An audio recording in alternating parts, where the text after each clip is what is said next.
Nekanditende kuna muku vibes chakatora sando kumafansi anobhadhara mabendi izvo zvizo handiti akatowina stendi vakatyiwa hausi munyama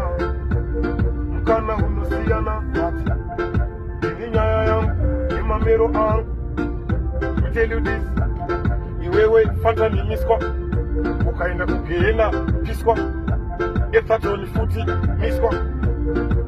tanamani miswa muri mamero miswai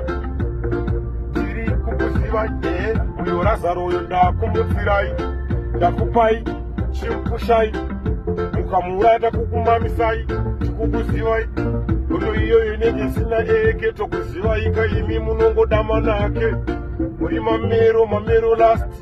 muri wekuhuruva kure kudasti munhu vava hamuna kana testi handikutyei neniwo ndine masichesti ipaivo vamwe mukana tozongoudzai zvakwana nguva yareba takanyarara hamuna kumbonaka ende makanyangara kushata pamwoyo zvese ende ndiri kukudai mese inini hamuna kundipinza zvakawanda saka hamuna chamunondibvunza kana chamunondiudza ndiri ndatadza basa rekupedza vanhu zvamunoita imimi hazvina unhu muri pamberi pevanhu tese tinazvo zvipo zvekufadza vanhu paripo zvamuneta unozvigona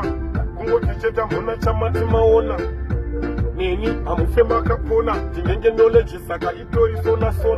ndori wari ndiri boys dzamudhara handimbofa nenzara inini chibaba ndakangwara mukaita neni munokuvara mvura ndine vakomana vanomonya handei ndinopatamba kongonya vafiya memba tangu vadzamari memba siyai tugodo tutumbanje tushomashoma tidodo nderidomukido kururudo hamuna kana lafu masakapukwa nasoja lafu muri mamero anamerodi nekumasendirhaini muri varume vane shanje mabhishu anatomachi chizhanje dese musandinyaudze inowerenga lari mafukidze muri mamero handina kutanga ngoma inini nezuro sabhoteji yese ndoiziva saka mona ndisina kuimba inini ndiri mbimba but it goes comes around but pamajapa achisi round tipei mukana